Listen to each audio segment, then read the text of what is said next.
This is just a recap, and I truly will do my best to make this one shorter. But what I was saying with the last video is that if you appreciate the word China, as it one is that China might have some of our solutions to a lot of our problems, according to a neighbor of mine. If you just simply were to reflect upon their facility with like creating like electric vehicles, where we're suffering now because of our current paradigm around vehicles and the financial the financing and the inflation. It's not outside of transportation, but it's bigger than transportation, but it's not outside of that. And some people are really going through it about that, like such as I am. And then you add maybe dishonesty or self-interest to that, and it can get very atrocious. But I'm just saying that China means, as I understand, is the center of the universe. And what I'm saying is that that can is equally be true for where China is, and any other point of the universe can be the center of the universe. And if you take all things as one, different yet one and still different, that is I think that's a accurate statement. But that name would appear there.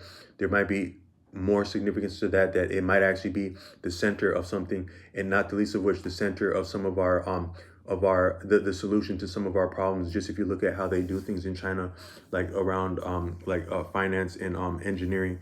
Like according to a neighbor of mine, I have a very intelligent neighbor, the kind of person you'd be fortunate to live around. And he was weighing in on a bad deal that I made, and he's like, yeah, that's a lot of what's going on and what I see, but there's a solution, and it would be in more efficient economical vehicles, and right now China's leading on that. But I was saying that what I'm saying is that I'm going larger than that, is that saying as true as China might be the center of the universe, each of us may also be the center of the universe in our own respectively, collectively and respectively, and still is as significant at the respective level as the collective level. But if you were to appreciate the challenges and what could have interfered with your conception, the appearance of you, or the conception of people you love and care about, if you look at how many dynamic cycles, variables, and causes are at play in all of that, you could say that the probability of that happening and not happening is exactly balanced. But it did happen, so the solution would have to be in one. One is you. You are one.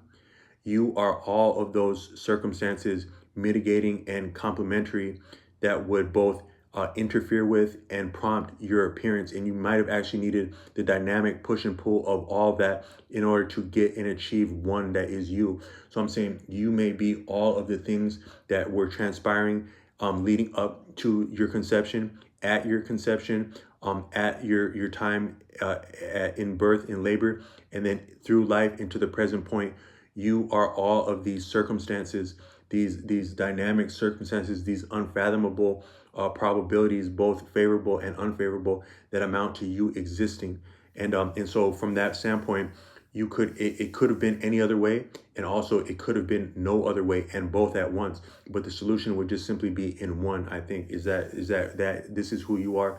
This is what you are. You are all so much. You are all this existence. You are China, the center of the universe, respectively. China is China collectively, but you are a part of China, the center of the universe, and China, the center of the universe, is you also. And so what I want to say is that I think that sometimes life is just a prop for lovers, because everything else can be dispensed with, and is just about as worth about as much as a stage prop, and can be dispensed with and replaced. But love cannot be replaced. That's an outstanding thing that a coworker of mine said when I was working as a pizza place, because I was having some concern about something that happened around a vehicle I was using. And he's saying, like, I know that vehicle is your baby, but that vehicle can be replaced and you cannot. That was very deep, he said to me. And but that's true with lovers and people. And you are I think that anyone listening to this is a lover, or you wouldn't exist. And you may be interested in loving now and in the future, and appreciate when you have loved in the past. And I salute and commend all of that. And I say, with that, all of life may be yet a prop. And even as lovers, so you imagine like lovers like walking around a lake. So if two people are in love, right? What has more meaning than two people in love? Whatever the circumstance of their love, if they are in love, what has more meaning than that? I don't know if anything does even other lovers. I don't know. So you take two people in love, like at a lake. I don't know that that lake has more meaning. I don't, not less, but I don't know that that lake has more meaning. The fish in that lake have more meaning. The adults in that area, the children in that area, the lovers in the area, the strangers in the area. I don't know that any of them have more meaning than those two lovers. You could say, I'm sorry, I'm not saying any of them have less meaning, but none of them have more meaning than two lovers. And so so what I'm saying is that those are all just simply circumstances that are a prop and an excuse and a reason to fall in love. Life is simply a prop and a reason and excuse to fall in love and experience love. But from that standpoint, you could say that the love itself is it's the worthwhile thing within all the circumstances, but it is all the circumstances, because what is the experience of loving and falling in love without the kids to drive by on a bike, without the fish splashing in the lake, without the lake, without the air, without the sunset, without each other? What is the love without that? It wouldn't have the same meaning without that. Yet it doesn't need any of that, and it's still great. So what I'm still saying is that the love might be the physical expression and appearance of so many circumstances that are existing and have existed and could have existed to allow that to happen. And I'm saying that actually might be what we are. We actually might be a lot of different circumstances. How many different animal and plant beings have you consumed to exist with your present physical body? Now, on a certain level, they're still existing within you and abiding within you and affording you the experience to experience yourself as them, as yourself. But they are still existing with you. But the experiences that they would have to come through, the swimming that the salmon had to do, the eating that the cow would have to do, that still exists on a level in, like, some people would say eternity, but I think eternity is limited in that it applies beginning and end. But on some level, that what they are and have been is what they always are and have been, as they were existing as a cow, as a salmon, as they are existing within you. They are still that of all that they had been and were and yet are with you and will be with you and beyond you, as they are you. So you are so many circumstances, so many experiences, so many beings, so many ancestors of human and non-human in terms of things we've consumed and things we've came from and been replicated as. That we are so many circumstances that amount to us right now. One, this entire universe is amounting to you. It's amounting to other than you, but not more than you. This existence is amounting to you. But some things don't get to transpire, and some experiences are not realized and aren't had. And so sometimes actually like love, life, romance, it actually does fail, and some things don't come to materialize. But what I'm saying is that the experience, if two people are in love now, and they are having this many circumstances and influences and causes have amounted to fashioning them in the experiencing of loving and being in love and being loved. Those what has amounted to that has been, they have been blessed to experience that.